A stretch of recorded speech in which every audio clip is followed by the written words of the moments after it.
Hi, everybody. Welcome to the first seminar in our Economics and Public Policy seminar series this semester.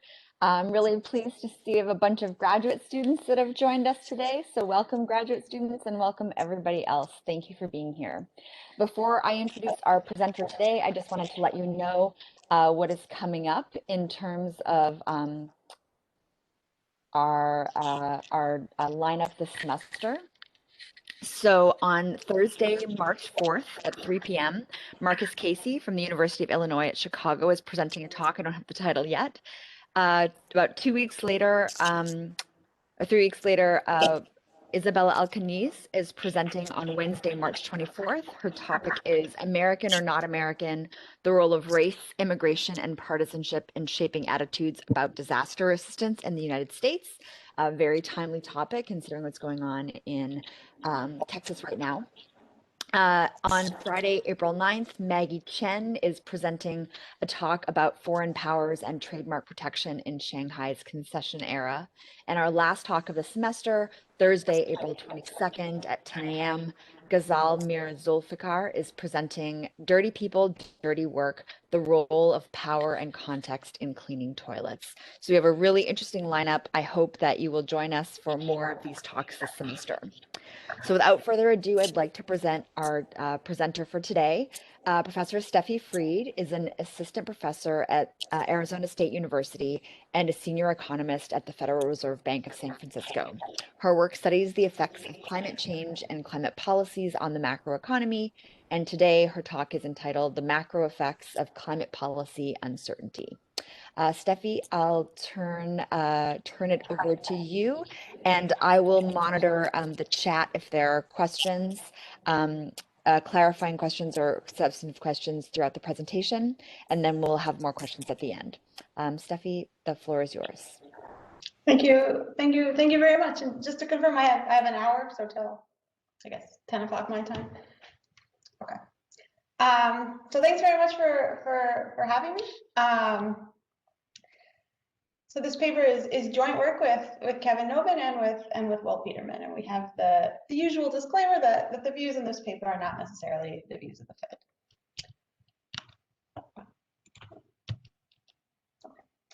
So there's no climate policy in the US at the moment. And by that, I mean, we don't have a nationwide tax on carbon emissions or a nationwide cap and trade system. But there is widespread awareness that a climate policy could be adopted at some point in the future. So for example, if we just think back over the past decade, there have been several serious legislative attempts to get federal action on climate change. So in 2009, the Waxman-Markey bill passed the House. If that bill had also passed the Senate, it would have established a national cap and trade system for carbon emissions. Or there was the Clean Power Plan under the Obama administration, or then very recently, the Biden administration rejoined the Paris Agreement. So there's this notion that there could be a federal climate policy in the future. And so we're going to use this term climate policy risk to refer to the possibility of a future climate policy. And we think that this climate policy risk could have important implications for the macroeconomy because it affects firms' decisions to invest in long-lived capital assets that are used in conjunction with fossil fuels. So if you think about this from the perspective of a firm that say wants to invest in a new coal boiler, the return to that coal boiler will be a lot lower if the government introduces a carbon tax in the future than if the government does not introduce that carbon tax. So we can think about climate policy risk as introducing this downside risk into the decision to invest in things like coal boilers.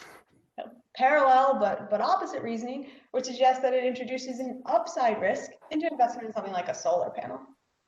And so it's a large share, about a fifth by our estimates of the US capital stock is kind of tied in some way to fossil fuels. Suggests that this risk could have, climate policy risk could have important implications for the macroeconomy.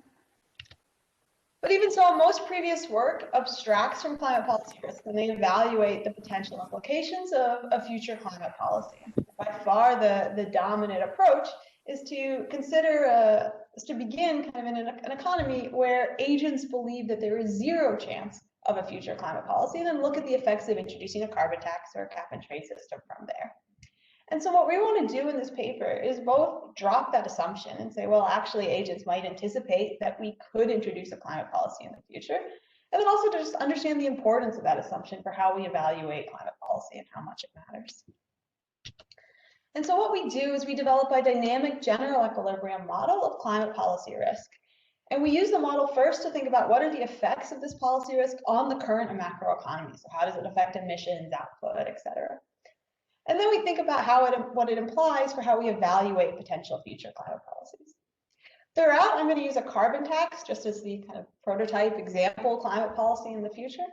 And a general approach is going to be to study an equilibrium in which there's no carbon tax in place, but there's a chance that we could introduce a carbon tax in the future. So what we find first is that the risk of climate policy alone, even without the actual policy in place, gives you a small reduction in emissions in the current US economy. And this happens through two channels. First, the climate policy risk is going to shift the capital stock towards cleaner capital that doesn't emit fossil fuel. And second, this climate policy risk just depresses the overall level of the capital stock. So you think about this as reducing emissions, both because we're just producing less and because we do so more cleanly. Then we have to think about, well, what does this potentially imply for the cost of inaction on climate policy, in the sense that maybe there's a silver lining here in that we're getting some emissions reduction, even though there's not an actual carbon tax in place. What we'll also show is that this is a very costly way to achieve that emissions reduction. Kind of the welfare cost of reducing emissions through climate policy risk is much higher than the welfare cost if you were just to use a simple tax that got you that same reduction.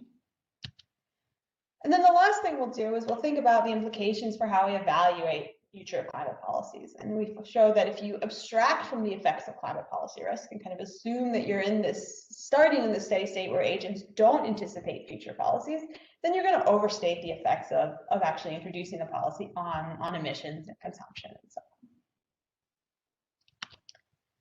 So this relates to both the environmental and the macro literature. So on the environmental side, the main literature I want to point out is this literature on the green paradox. And this literature is particularly relevant because they actually have the opposite implications for the effects of climate policy risk. In that the green paradox literature finds that policy risk will increase emissions today because it affects the extraction dynamics for fossil fuel. And kind of the premise of this literature is that fossil fuels is a resource in finite supply. For the majority of this paper, we're going to take the opposite view and say the scarcity constraints on fossil fuel are kind of unlikely to be binding. And so we're going to model this as a resource in infinite supply. So for most of the paper, we won't have these green paradox channels. But at the end, what I'll do is I'll come back and say, okay, what if we take this green paradox argument very seriously and put it into our model and kind of run a horse race between these two different predictions. And then this also relates to the macro literature on policy uncertainty and kind of all the techniques and stuff we're borrowing from that literature, but applying to a different question. So I want to start by going through a simple model that we can solve analytically. And the purpose here is really to highlight the channels through which climate policy risk affects the economy. And then we'll develop a more quantitatively realistic model that will let us get at some magnitudes. So in the simple model, I'm just going to focus on the production side of the economy. So the economy will be inhabited by a continuum of infinitely lived entrepreneurs. And these entrepreneurs make investment decisions to maximize expected lifetime profits. So there'll be two types of capital. First is what we'll call a fossil capital. And this is capital that either directly produces fossil fuels, so you can think like an oil rig, or it requires fossil fuel to operate, so something like a coal boiler. And using the detailed data from the NIPA, this is about a fifth of the US capital stock would fall into this fossil category. And kind of opposite fossil capital, we'll have clean capital, where this is capital that's either specifically designed to replace fossil capital, so think a solar panel instead of a coal boiler, or to replace fossil fuel. And by there, what we really have in mind is improvements in energy efficiency. So if I have better insulation, then I use less fossil fuel to heat my house. So the production function, there's a unique final good that's produced from a clean intermediate, that's the XC, and a fossil intermediate, that's the XF, and labor, which is just, in this case, an exogenous supply. And you have a Cobb-Douglas production function. The clean intermediate is produced just from clean capital. The fossil intermediate is produced using a Leontief production function of fossil capital and fossil fuel. Note the Leontief implies is that there's no substitutability between the fossil capital and the fossil fuel. And that is, if you think, I have a coal boiler, I have to shovel in a certain amount of coal in order to run the boiler. Instead, all substitution away from fossil fuel in this economy happens through increases in the clean capital. But remember, the clean capital includes both improvements in energy efficiency as well as renewable energy, which empirically are the two ways that we can substitute away from fossil fuel. So we've just modeled the capital investment required for those two substitution channels directly. And then again, in kind of our baseline specification, we're not going to have a model of an exhaustible resource. So this fossil fuel is just produced from units of final good at a constant marginal extraction cost. So what we're going to do is we take the view, again, the US economy is currently characterized by an equilibrium, which we don't have a nationwide carbon tax, but there's a chance that we could introduce such a carbon tax in the future. And so there's no carbon tax in place, but we're going to say with probability 1 minus rho, government does not introduce a carbon tax next period, and we stay in this equilibrium where there's no tax, but there's risk of future tax. Then with probability rho, the government does introduce a carbon tax the next period, and we begin this kind of dynamic transition to a new long-run equilibrium with the policy in place. Now, importantly here, we're modeling the introduction of the carbon tax as an absorbing state. And so once the carbon tax is introduced, all uncertainty in the model is resolved. And so that transition path to the new long-run steady state is entirely deterministic. Now, of course, we know from past experience that that's not necessarily true. So, sometimes you introduce a carbon tax and then later it's repealed. So, for example, this happened in Australia. And so what we'll do at the end is look at some sensitivity regarding that assumption. What if instead of the carbon tax being permanent, it's kind of known to be temporary? And I'll show that matters a little bit for the quantitative implications, but the main results are all still there. So what I want to do is solve analytically for this steady state in which there's no tax, but there's this chance of a future tax, and look at how that chance of the future tax affects emissions. And so first is what we'll see is that the possibility of the climate policy risk is going to reduce emissions, and it does this through two channels. First is the composition effect. And so this expression here is showing you the ratio of clean to fossil capital in the economy. Let's first simplify it and suppose that there was no extraction costs on fossil fuel and there's no policy risk. So these two terms at the top are just 0. Then in that case, this fraction is just 1, so the ratio of clean to fossil capital is just the ratio of the factor shares in that production function. But there is an extraction cost of fossil fuel, so this is raising the operating cost of fossil capital relative to clean. So this is pushing up the ratio of clean to fossil capital. And then the expectation of a future tax, so we're using tau to denote that tax, is also pushing up the ratio of clean to fossil capital because it's raising the expected operating cost of fossil capital in the future. So we see here that climate policy risk is simply shifting the economy towards cleaner and capital. The second channel is what we'll call the level effect, and that climate policy risk reduces the total level of the capital stock. So this is kind of an ugly expression, but the relevant thing here is that, again, that policy risk is showing up in the denominator, and so total capital is decreasing in the chance of a future carbon tax. And the intuition for this is if we think about an actual carbon tax, so if I put a carbon tax on in the economy, then this shifts the allocation of capital away from the privately optimal, not socially optimal allocation, which reduces the marginal product of capital. So by having this chance of a carbon tax in the future, we're saying there's this chance that we're going to put on this tax that reduces the marginal product of capital. So that chance in turn reduces the expected marginal product of capital, causing agents to save less. And so we see the total capital stock fall. So again, what we find is that climate policy risk is reducing emissions, both because you're just producing less, there's less capital and less output, and then what you are producing, you're producing more cleanly. So we want to turn to the quantitative model next. And in the quantitative model, I'll add the two main additions, at least, are on the production side, and that I'll add a non-energy sector and allow for kind of more flexible labor allocation. And then I'll solve for the full general equilibrium. So we'll have risk-averse households that are making all the decisions. So starting with the production side, now going to assume that the final good is produced from the clean intermediate and a fossil intermediate like before, and then also a non-energy intermediate, where that non-energy intermediate is produced from non-energy capital and from labor. And this non-energy intermediate is important because a large share of the US capital stock you wouldn't really classify as clean or as fossil, in the sense that it's not specialized to use fossil fuel or to replace fossil fuel. So think, for example, like a sewing machine.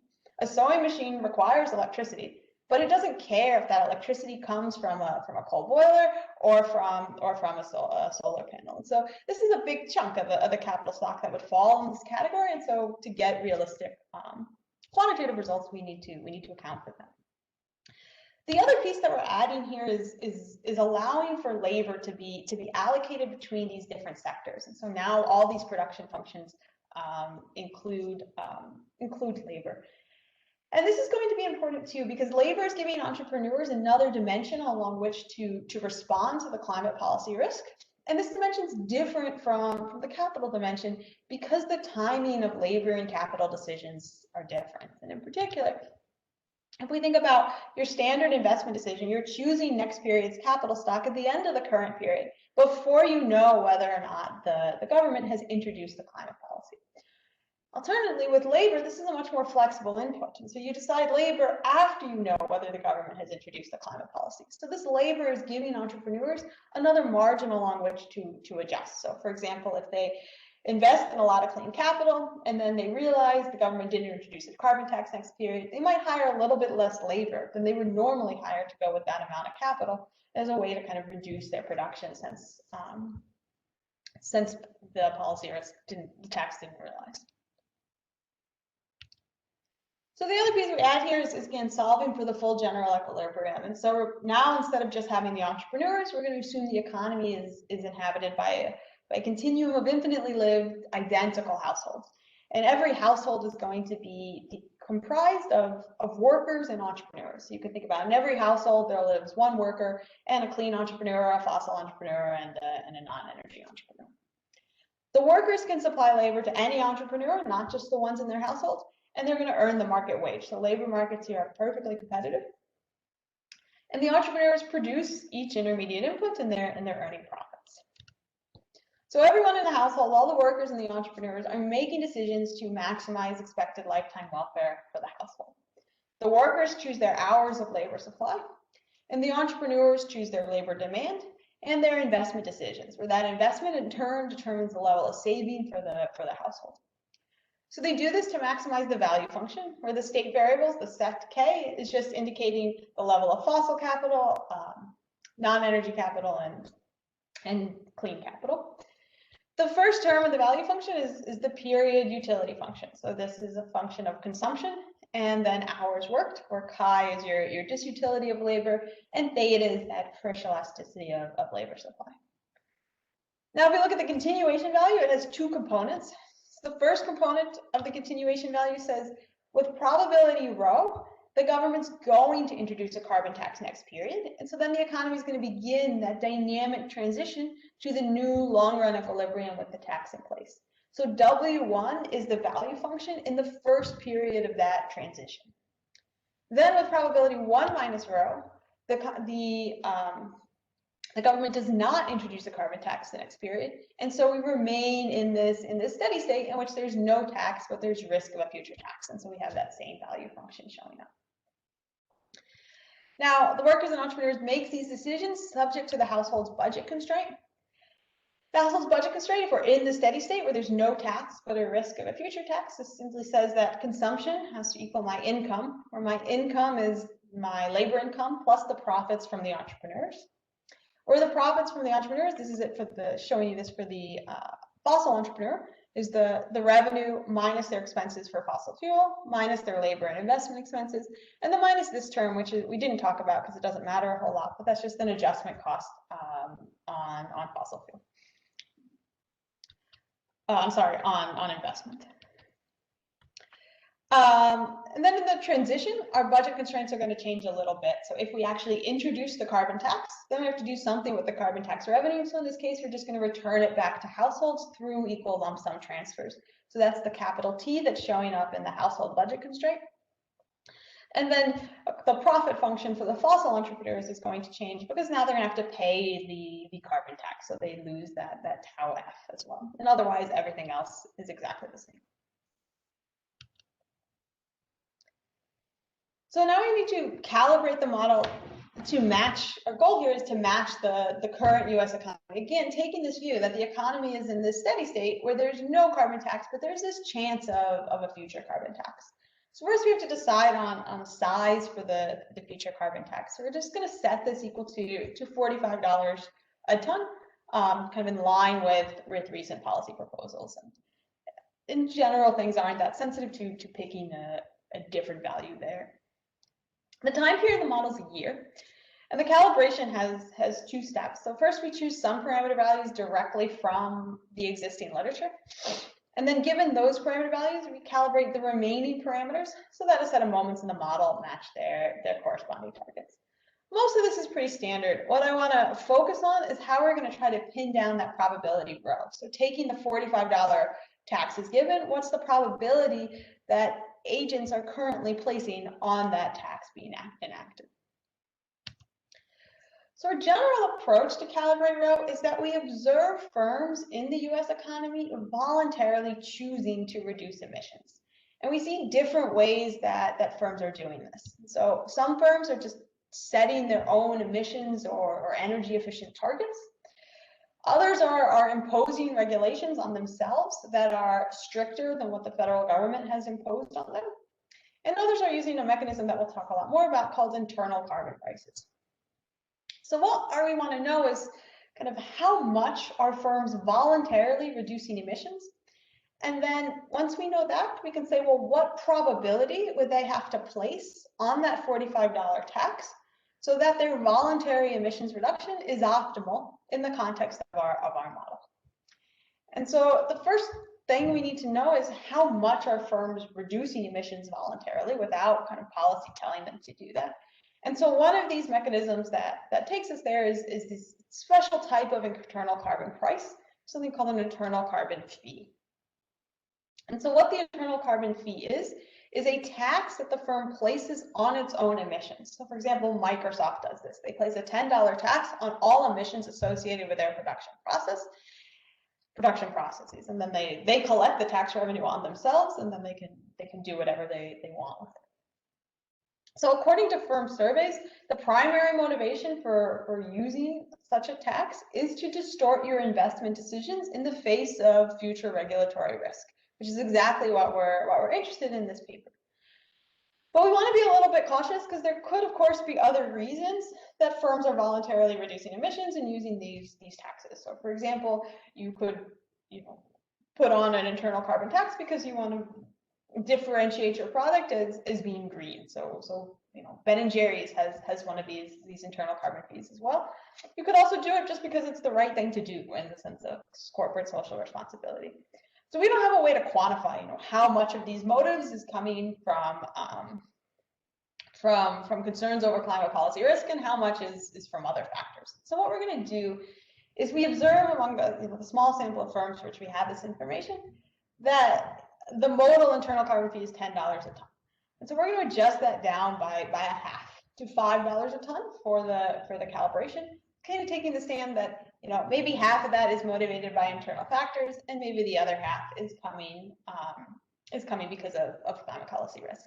And then we'll go through and I'll show you the results at the end, where we let that internal carbon fee vary from anything from 0 to all the way up to 10, and you can see how that matters.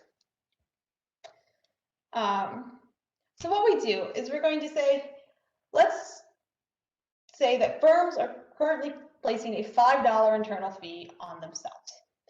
And let's suppose can get the intuition, we can walk through just a little example. So suppose that when I put a $5 internal fee on, this reduces the ratio of fossil to clean capital by 10%.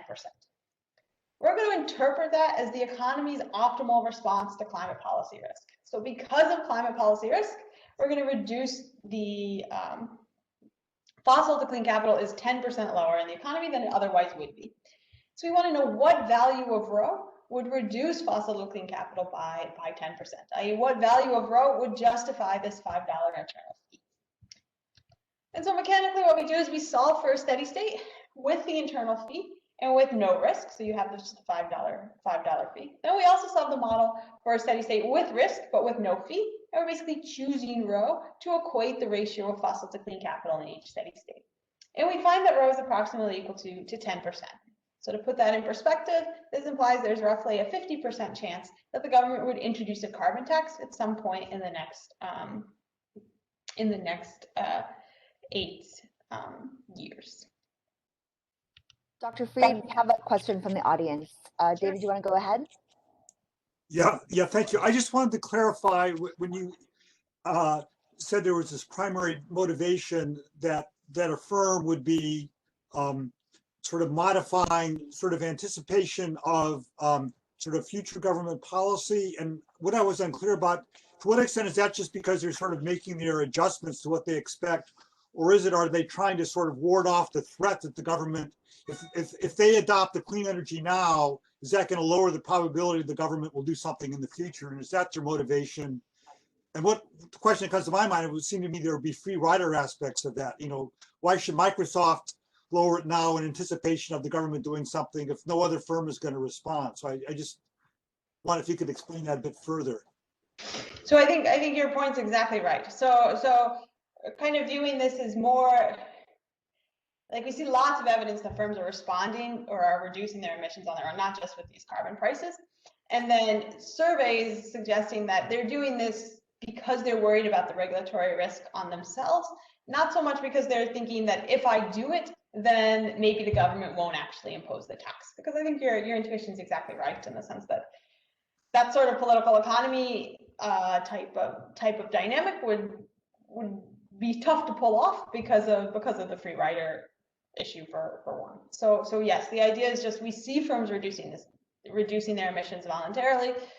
Surveys suggest they're doing this at least in part because they're trying to protect themselves against the climate policy risk. And so what we're trying to understand is what do they view as that risk? What probability are they placing on that future tax? Okay, thank you. So these are the other parameters that we choose internally, so jointly with rho to match a set of moments. The only ones I want to highlight here are the productivity terms on the production of clean energy and the production of fossil energy. In that we're choosing these productivities to match the ratio of fossil capital to total capital in the U.S. economy, which is about a fifth, and the ratio of fossil intermediate production, to total intermediate production for the sectors that we observe, which is electricity and transportation, and that's about a little over 2. And so together, these two productivity terms, along with rho, are what's driving the composition of clean and fossil capital in the economy. So things like subsidies or local policies are all going to show up in these productivity terms. They're not showing up there in the rho. So these parameters we take externally just from the existing literature. There's not a whole lot that I want to point out here. So instead we'll go straight to the quantitative results. So I want to use the model to make 3 points. So first is that you get a small reduction in emissions from this climate policy risk, even without the actual policy in place. And then this affects how we think about the cost of inaction on climate policy and for how we evaluate potential future climate policies. So beginning with the first point, my approach will be to compare three steady states. So first will be a steady state in which there's no tax and there's no risk of a future tax. And then the second will be a steady state in which we have that $45 a ton tax, but there's no risk of any future tax. So comparing these two steady states, basically this is a familiar point of reference. This is the exercise that's normally done in the literature. And then we're going to add to this a third steady state, which is our steady state where there's no carbon tax, but there's this 10% chance that we would introduce a $45 a ton tax at some point in the future. So comparing this steady state with the first one will tell us the effective risk. That is just how much does the risk of climate policy itself give us affect emissions and capital and so on. So if we begin with that reference point, what this graph shows is the effect of that $45 a ton tax relative to a steady state in which there's no carbon tax and no risk of a future tax. And so what you see is that this tax reduces emissions by about 15%, and we can break up that emissions reduction into those same level and composition effects that we saw before. So it reduces the capital stock, so that's the reduction in the level effect. That is the level effect, and that's coming again because the actual introduction of the carbon tax shifts the economy away from the privately optimal allocation of capital, reducing the marginal product of capital. And then we also see the composition effect in that the ratios of clean to fossil capital, labor, and the intermediates are increasing, and that is the relative return to the introduction of the carbon tax increases the return to clean relative to fossil capital, like we saw before. Now we can add to this graph just the effects of risk. So that's going to be these blue bars. And the first thing I want to point out is that the blue bars all move in the same direction as the green bars. And so there's this sense in which the possibility of a future climate policy is kind of shifting the economy part of the way to that long-run steady state with the actual policy in place. Then if we focus here on emissions, we see that the risk of a future climate policy is giving you a small reduction in emissions, even though we don't have the tax. So to put that reduction in perspective, the height of the blue bar is about 8% of the height of the green bar. So we get 8% of the total reduction in emissions that you would get from the actual policy, just from the threat of the policy alone. So what I'm going to do next is zoom in on these blue bars because it's hard to see them with the green bars. That's this next graph. And so now we can break up this reduction in emissions into that same level and composition effect. So we see some of the reduction in emissions coming because we've reduced the capital stock. And we also see some coming because we've shifted towards cleaner capital. Now, one thing you notice here is that unlike the composition effect on the previous slide, the effects of the carbon tax on the ratio of clean to fossil capital and clean to fossil labor are different. And that again comes back to the different timing of the capital and the labor decisions. And that I have to decide my capital before I know whether the government will introduce the tax. And then I can decide my labor afterwards. So I choose my level of clean capital thinking there might be a tax. I find out there wasn't a tax. And so I hire a little bit less labor than I would normally hire to go with that amount of capital as a way to kind of adjust my production after the uncertainty for that period is resolved. And so you see clean to fossil labor is increasing by less than clean to fossil capital. Now to understand how this climate policy risk works, what we want to do is compare it to what if you got the same amount of emissions reduction using just a tax with no risk at all. So we're going to solve for a tax that gives you that exact same level of emissions reduction, which is a tax of $3.21. And then we can think, well, how does this tax operate differently from the policy risk? So in particular, what happens to these level and composition channels? And what we see here is that the carbon tax that gives you that same emissions reduction is relying much less on the level effect to reduce emissions. And this matters because the level effect says we're reducing emissions just because we're producing less. So this is going to turn out to have larger welfare costs than if you're reducing emissions because you're switching towards cleaner capital. And we can see again, it's relying more on the composition effect. And so there's a couple reasons why, I guess I should say, one important difference between the composition effect, again, for the tax and for the risk is that you can see with the carbon tax, it's not, capital and labor are responding exactly the same. And so there's no distortion to the capital labor ratio caused by just the carbon tax itself. All that distortion is entirely coming from the risk of the future carbon tax. And so there are a couple of reasons we can think of why the level effect is larger with the risk than with the tax. The first is back to this distortion, in that because climate policy risk distorts the capital labor ratio, this is going to further reduce the marginal product of capital, which is going to exacerbate that level effect. The other channel that's coming into play here is that our households are risk averse. And so when you're risk averse, you want to hedge against the outcome that has the highest marginal utility. In this case, that's the outcome in which the government introduces the carbon tax. And so by hedging against that outcome, you move a little bit further closer to that outcome than you would if, say, you were risk neutral. And so this means you're going to decrease the capital stock by a little bit more.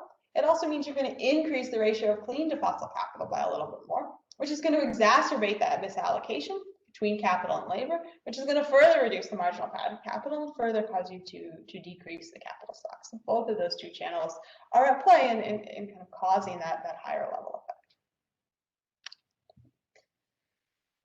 So the other thing that we want to think about is what are the implications of climate policy risk for the cost of inaction on policy. And there's this sense in which maybe the costs of inaction are smaller than we thought, because you're getting a little bit of emissions reduction even though we don't have an actual climate policy in place.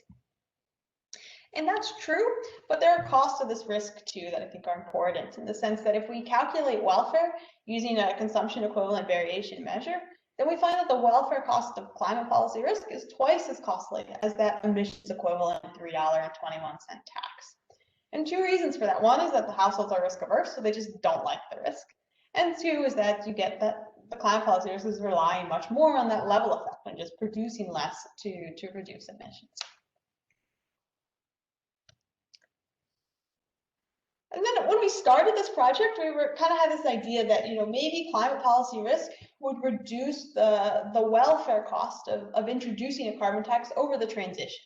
And the reasoning being that the economy, because agents have anticipated this, the economy has already kind of partially shifted towards the equilibrium with the policy in place. So there's less adjustment to do. So maybe the welfare costs would be lower. And what we found is that actually not true, and that the welfare cost, if you introduce a carbon tax starting from the steady state with climate policy risk, are exactly the same, or almost exactly the same as if you start from the steady state where there's no climate policy risk. And the reason is that there are these two channels that offset. First is that, yes, you are partway to the policy steady state when you begin in that steady state with risk. And so this does reduce the welfare costs. But then again, the level effect kind of kicks in the sense that when you start in that steady state with policy risk, you have less total capital. And this means that you're less able to dissave over the transition. And so that's going to raise the welfare costs. And these two channels pretty much perfectly offset. And so you get basically the same welfare costs regardless of whether agents are anticipating this policy or not. Then our third point here is that climate policy risk can matter for how we evaluate potential future climate policies. So to evaluate climate policies, we typically compare emissions under the policy with emissions in the current economy. And so the question becomes, well, how should we model the current economy? So we view the economy as in this steady state with kind of no risk and no tax, as kind of most of the previous literature has done. Or should we think about this really as more of a steady state with risk? And so what we'll show is that if the true economy is actually anticipating the fact that we might introduce a policy, then you're going to overstate the effects if you assume instead that if you abstract from that. And so what this chart shows is what is the reduction in emissions that I would get from the $45 a ton tax if I view the baseline steady state as the steady state with risk, compared to what I would get if I view the baseline steady state as a steady state without risk. And what you see is basically, if I view it as baseline steady state as a steady state with risk, I predict the policy will reduce emissions by 14% compared to 15% without risk, where this is a 1 percentage point difference, or basically an 8% difference in the total level of emissions reduction. And we can do the same thing if we look at other aggregates. So this is saying how much would the policy increase the ratio of clean to fossil capital, again, overstating those effects if you extract from risk. And similarly for how much the policy would decrease capital output or consumption, always overstating if we abstract from risk, because we're basically not accounting for the fact that the policy risk has taken the economy part of the way to that long run steady state. So we do two different sensitivity exercises that I'll just go through quickly. One is thinking about the possibility of repeal. Is that a question? Yes, I have a question. So the utility function doesn't have energy, right? It only has and also there is no direct effect of emissions on utility. That's my understanding. So question, if you were to evaluate the cost of inaction when you actually have the direct effect, did you sort of look at that possibility? Or? No, so I think, so you're absolutely right. So to really get at, do the cost of inaction go up or down? We would need some kind of damage function to be able to say, how does the welfare benefits from the reduction in emissions, because we have less climate change, impact or compare with the welfare costs of reducing emissions through this policy risk channel. And you're right, we have not done that. I think that's something we should definitely think about doing. And one additional question, when I was looking at the graph, you had the blue and the red bars. So that's with rho equal to 10%. But what if you, for example, think we have a new administration coming in that is going to be more aggressive on climate change? We just had one a month ago. Maybe rho now is high. So you said before that if rho is 10% or similar to that, then the effect looks small. But what if rho is way more than 10%? No, so I think that's a great question. So that's 2 slides away. So we'll think about sensitivity regarding that probability of attacks, and we'll take rho all the way up to a little over 20%. It's a little bit hard to bring rho too much bigger than that, because there's this notion that we're in this kind of long run equilibrium where the tax hasn't realized. And so as rho gets bigger and bigger, that equilibrium becomes less and less probable that you're going to get continued realizations of not having the tax. But I'll show you exactly what happens, and your intuition is right. You're going to get much bigger effects as that probability grows. So we'll do two sensitivity exercises. So first is thinking about just that possibility of repeal, and that we assume that when the carbon tax was introduced, it was permanent. So we can think about, well, what if that wasn't true? So again, the Australian carbon tax only lasted 2 years. So this could certainly happen again. So what we're going to do is suppose that the carbon tax is known to be temporary. So if I introduce a carbon tax, I know that you're going to repeal it after 1 year, or after 2 years, 4 years, or 8 years. So we're going to do 4 different cases where the time period the carbon tax is of different lengths. And then we'll look at how does that matter for the effects of climate policy risk on emissions, and then the capital and output channels. So first, this is showing what is the % decrease in emissions from policy risk when the carbon tax is known to be temporary, and so only last 1 year, only last 2 years, 4, 8, and then infinity is our baseline case where this was permanent. And so you can see you get a little bit less emissions reduction if the carbon tax is temporary than if it's permanent, but it's not that much less. So it's still kind of similar order of magnitude to what we were getting before. But then we want to understand, well, why do you get less emissions reduction? Is it because of this composition effect, or is it because of the level effect? And so if we look at the composition effect, this is showing you the increase in the ratio of clean to fossil capital from climate policy risk for, again, as a function of the length of the duration of the tax. And you can see this is identical. And the reason this is identical is because we're recalibrating the model every time. And the moments that are determining that ratio of clean to fossil capital in the economy aren't changing. So those moments are, again, what we observe is the ratio of fossil to total capital and the ratio of the fossil to clean intermediates. So we see no action on the composition effect. Instead, all of the action is coming through the level effect, and that you're getting much smaller decreases in output and hence decreases in capital if the carbon tax is known to only last 1 year than if the carbon tax is known to be to be permanent. And the intuition here is that, again, the carbon tax, if it's actually introduced, reduces the marginal product of capital. And so as a result, if I know the carbon tax is only going to be around for 1 year, then I'm only going to have lower returns to my capital stock for 1 year. That's a much smaller hit to capital than I know the carbon tax is going to be permanent, and so I'm going to have lower returns forever. And so when I just have lower returns for 1 year, I don't adjust my savings by as much as if I know that I'll have lower returns forever. So we're seeing this difference in emissions reduction coming through differences in that level of that. Okay, and now I want to get to this question that Salam asked in a little bit more detail. So we want to think about changes in policy risk. And this exercise really has two purposes. First is to think about sensitivity of results with respect to just the probability of the tax, because they really didn't know, how much to discount, say, that internal carbon fee. And the second is that probability of tax could increase over time, either as climate change progresses. And so this could be due to new administration, and also just climate change becoming more salient. So we had, this past, we think about 2020 into 2021, we had, record-breaking hot summer in Arizona, record-breaking wildfires in California, record-breaking hurricanes in the Southeast, and now we're having, record-breaking cold. So it's possible that the people are starting to internalize these effects a little bit more. So first what we do is we say, let's recalibrate the model for different values of the internal carbon fee, and then look at what that gives us for the probability of a carbon tax. So our base case, we had an internal carbon fee of $5 per ton, and this gave us a probability of about 10%. We'll also think about if it was smaller, so 2.5, or bigger, 7.5 or 10. And when we get all the way up to 10, that's when we get this 21% chance of a carbon tax. Okay.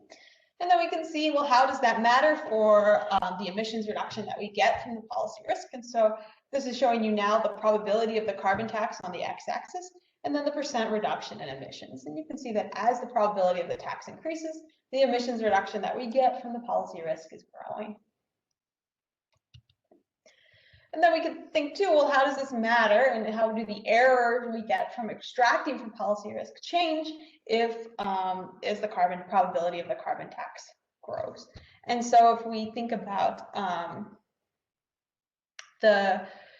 base case probability was 0.10, and if we abstracted from policy risk, we would have overestimated the reduction in emissions by 8.2%.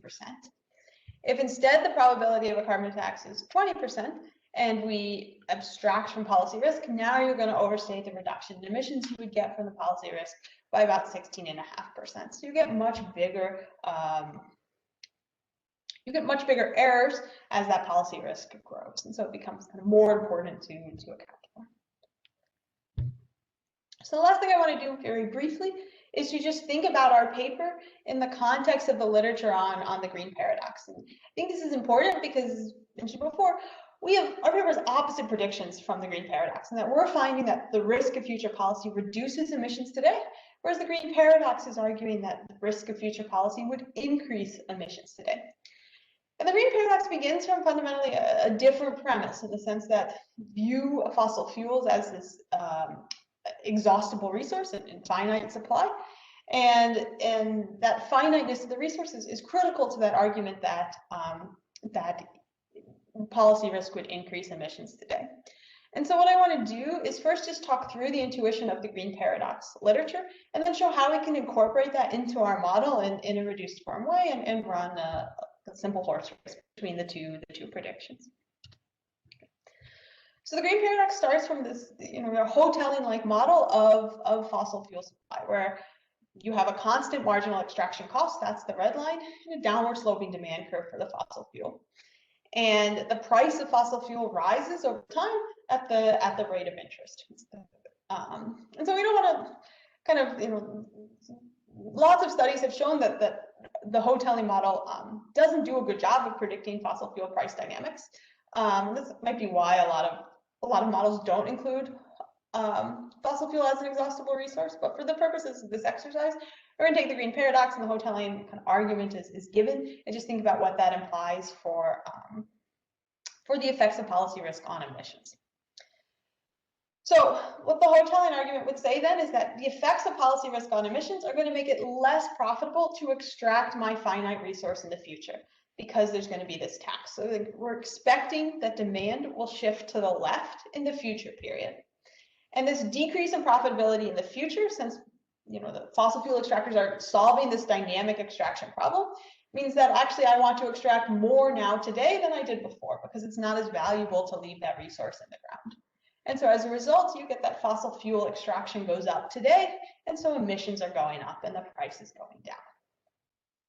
Now, what our model is saying is we're going to focusing here on a different channel that says the threat of policy risk in the future is actually going to reduce demand for fossil fuel today because it's affecting investment, and that is we're investing less in capital and we're investing in cleaner capital.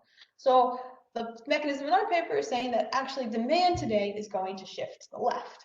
Now, all else constant, this leftward shift in demand is going to reduce emissions. And so now it comes down to this question of, well, which effect is bigger?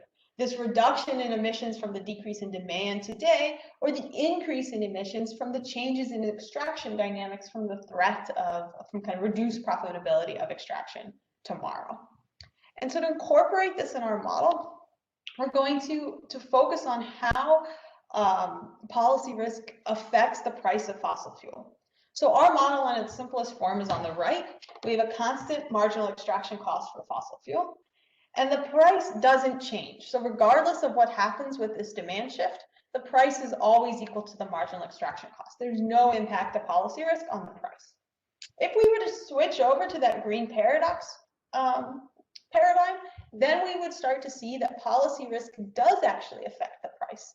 And it does through two channels.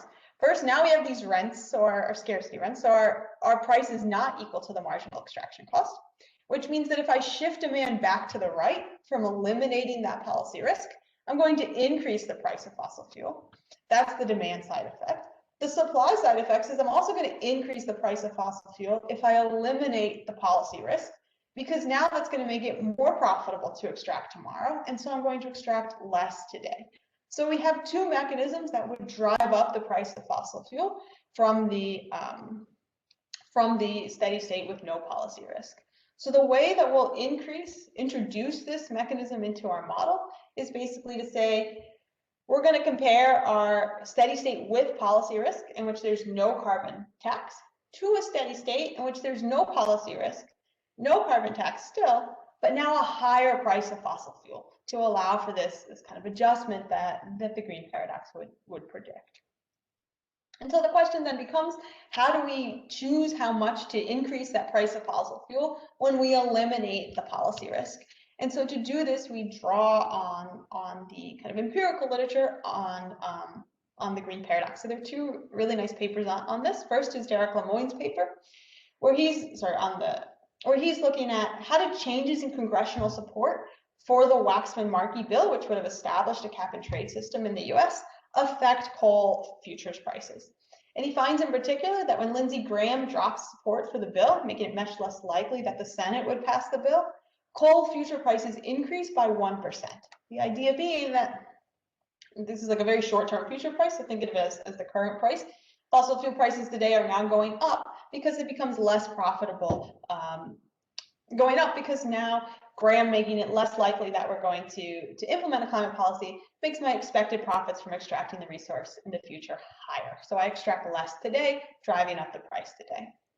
To take this into our model, we need to know how much the probability of passing that bill changed when Lindsey Graham dropped his support. And so for that, we draw on Kyle Meng's paper, who's looking at uses betting markets to infer that when Graham dropped support for the Waxman-Markey bill, the probability of passage fell from 30% to 20%. So this tells us that a 30% to 20% decrease in the probability of the Waxman-Markey bill raised the price of fossil fuel by 1%. To map this to our model, we need to do two things. First, we need to adjust for the time frames. And that Waxman-Markey would have implied a cap and trade system in the US in 3 years. In our model, we're looking at the probability in 1 year. So to map the 30 to 20% to our model, this would correspond to a change in the annual probability from 0.1 to 0.06. But what we really want to know is not the change in the probability from 0.1 to 0.06. We want to know the change in probability from 0.1 to all the way to 0, if we go to that steady state where there's no risk of the climate policy. So then we're going to extrapolate the change from the literature. And so this implies that if we were to reduce the probability of a carbon tax from 0.1 to 0, we'd see a 2.5% increase in the fossil fuel price. And so then we put this in. And so we basically say, let's compare emissions in our steady state with climate policy risk and no tax to emissions in a steady state with no climate policy risk and no tax and a fossil fuel price that's 2.5% higher.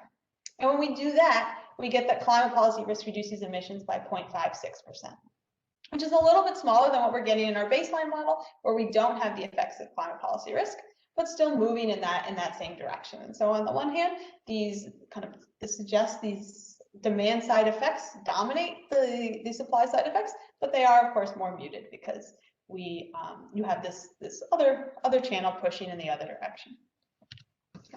So that's all I have. So what we've done is think about how climate policy risk affects the current economy and how this evolves over time and interacts with the green paradox. That's everything. Thank you very much. Thanks so much, Dr. Fried. We will open it up for questions. You can put a question in the chat or you can unmute yourself. And I encourage graduate students to ask questions as well. Grad students, you can also send me a private message if you have a question and I can read it for the presenter.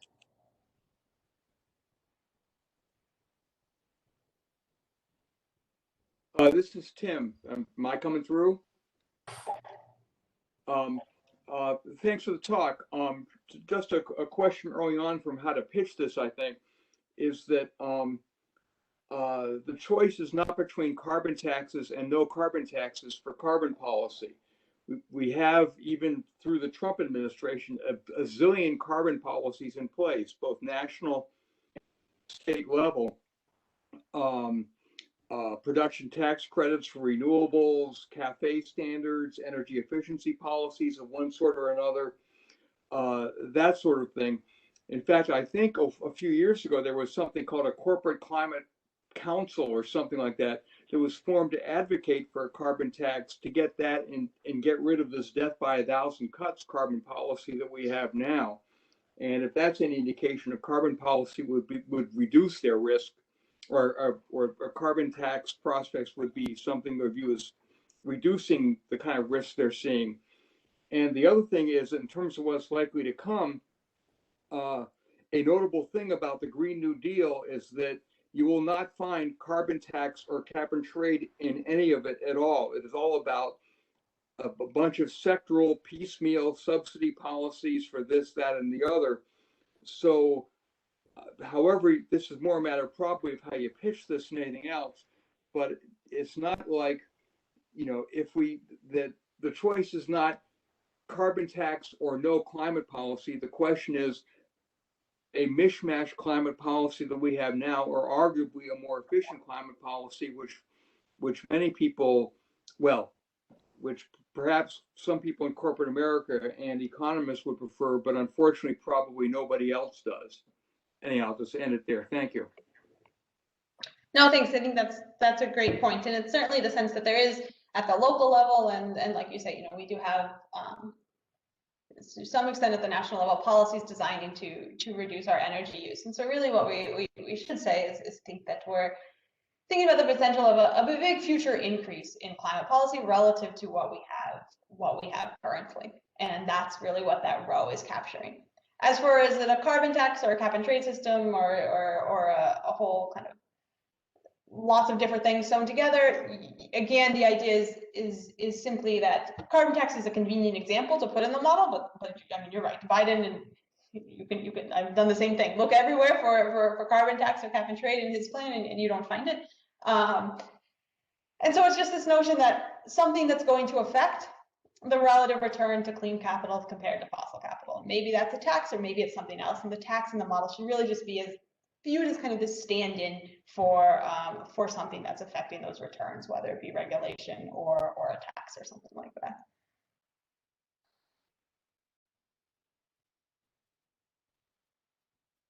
So I wanted to please look again at the two graphs that he showed us with the temporary carbon tax, because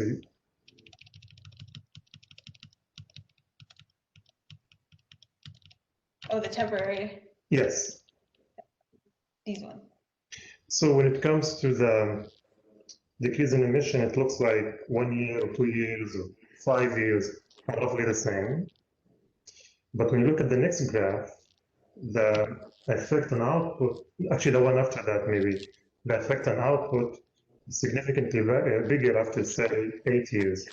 So it looks like, if I take these two pictures, it looks like if you want to design a policy, make it for a very short period of time, couple of years, maybe 4 years, because you're gonna get the most decline, like the decline in basic emissions happening right away, but you reduce the effect on output. And so is that the correct way maybe to read this? So this is what this is saying is if I just think about the threat of a future climate policy, so this isn't actually introducing the policy yet. This is saying, suppose I'm thinking about a policy that would last a year, and there's this threat now of this 1 year policy instead of a threat of a permanent policy. How would the threat of the 1 year policy reduce emissions, not the actual policy?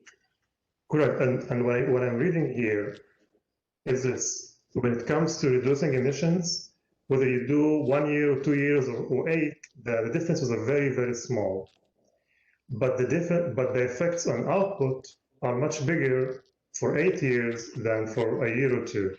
And so if you were to design a policy based on these two graphs, you either have the policy for only enacted for only 2-3 years maybe, because you get all the benefits, which is reducing emissions, happening in the beginning, while the effects on output is kind of bigger as you move with the policy down the road. So it sounds like this. I mean, these two graphs are sort of supporting a policy but only for a short period of time. So these two graphs are thinking about how the threat of a policy for only a short period of time would affect emissions, not the actual policy. So if I have an actual policy only for like 1 year, then I'm going to get much smaller emissions reduction than if that policy lasts for 10 years when I've actually introduced the policy. So in some sense, what these graphs are saying is if you could, which you can't, but communicate to firms that don't worry, it'll only be a 1 year policy, and have them believe that that's the risk, but then the actual risk is a permanent policy. That kind of misinformation would be beneficial. Less so that you want a short policy, because these graphs aren't getting at what actually emissions reduction actually happens once the policy is in effect. I can see that. And one last point, maybe technical. So once you, in the benchmark, once you enact a policy, you keep it forever, right? So there is no probability that the policy might be repealed in the future. So you either have a temporary or forever, nothing in the middle. That's right. Okay. Exactly.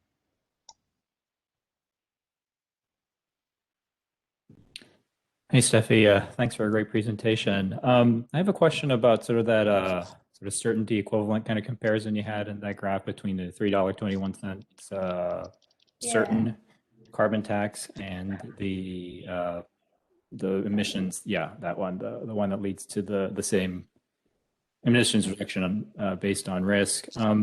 I think this maybe gets to some of the issues that Salim was raising, but I wonder if some of the equivalents there could be done in terms of emissions aggregated over a certain period of time as opposed to sort of within a year, right? Because the $3.21 carbon tax leads to a constant rate of emissions over time into the future that corresponds to that carbon tax rate, but with the risk, right? There is ex ante this possible a positive probability of a $45 carbon tax actually going in over the next 10 years or 20 years or whatever. And so in terms of actual expected total emissions over a period of time, they're actually different, right?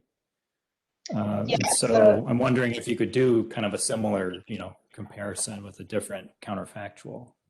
Well, that's an interesting idea. In some sense, kind of what we've done here is basically say you're in this steady state forever, which of where there's this probability of the tax, but the tax isn't there. And so what would be the emissions reduction you get if you stay in that steady state forever, compared to if you put on the $3 tax what would it be, and set that up to be the same. But you're right. I mean, it's impossible to stay in that steady state forever. And so we could think about doing a simulation where you don't stay forever. And it's basically, I live in the world where there's always this chance, and maybe it actually realizes then what's my emissions reduction, and compared to just then what tax would get you there. It gets challenging. One thing we struggled a lot with this paper is, how do you think about emissions reduction over time? In the sense that if we have this time path, eventually I get the emissions reduction, in 20 years, am I discounting that back? Am I discounting emissions reduction in the future back? Seems a little bit strange. So how do you measure that? And maybe that's just over a whole time period or something like that. But no, that's an interesting exercise. We haven't thought about that, but we could. Thanks.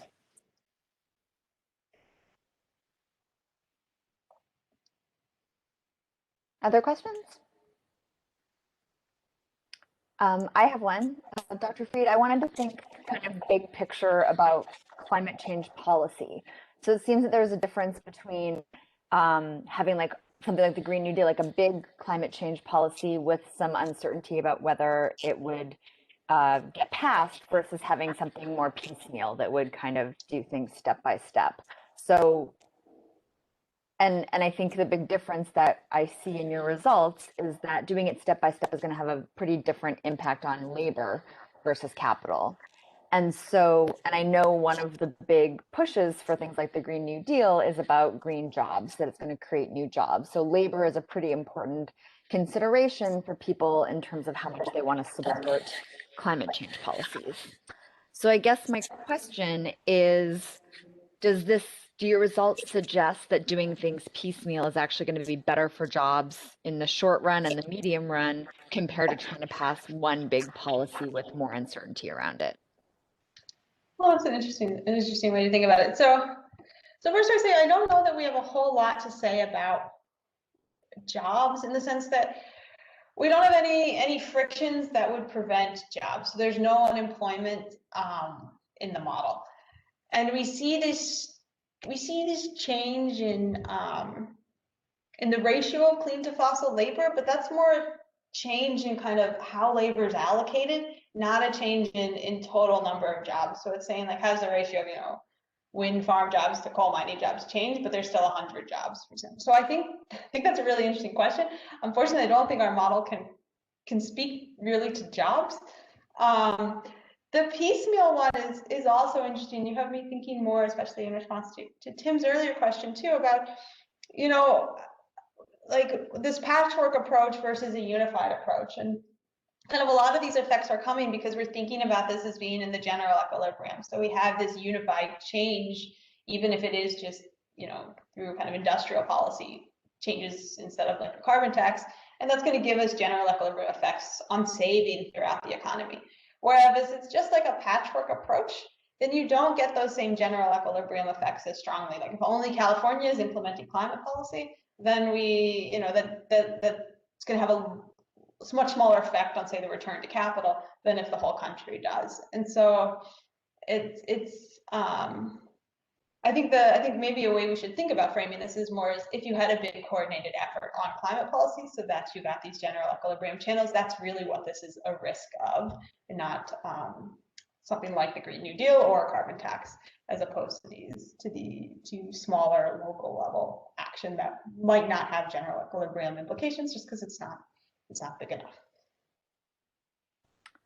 Thank you. And one question sent to me by one of the graduate students that attended today asking, so you didn't talk about like cap and trade tradable emissions rights.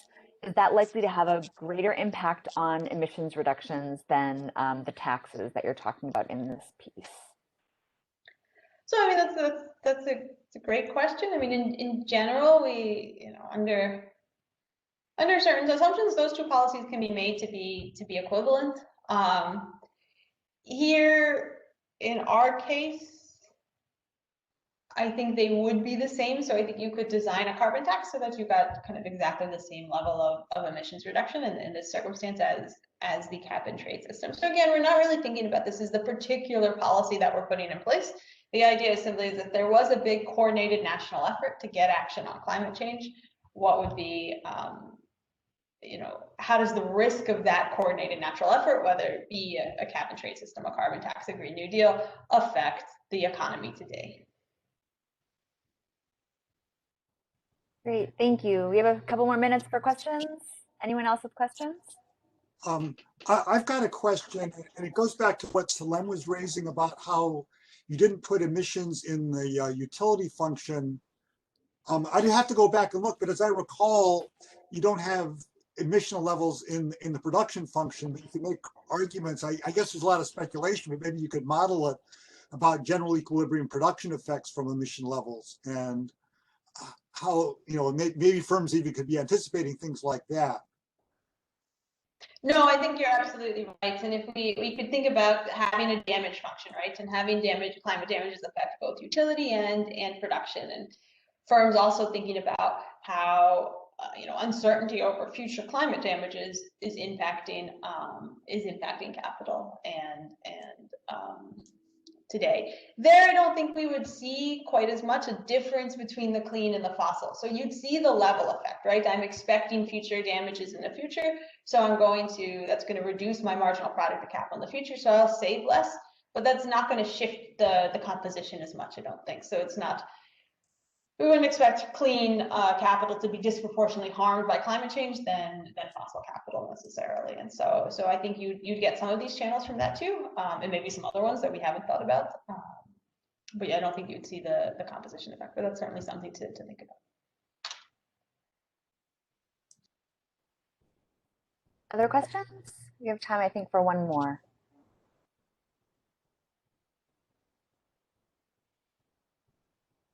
Okay. In that case, thank you, Dr. Fried, for presenting. Thanks, everybody, for your engagement. Graduate students, thanks for coming. Graduate students, encourage other grad students to come next time. Our next presentation is Thursday, March 4th at 3 p.m. Marcus Casey from the University of Illinois at Chicago will be presenting.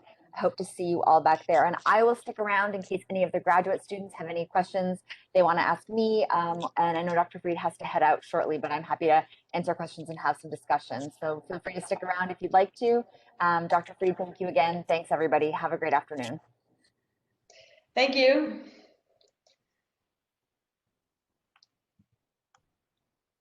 Dr.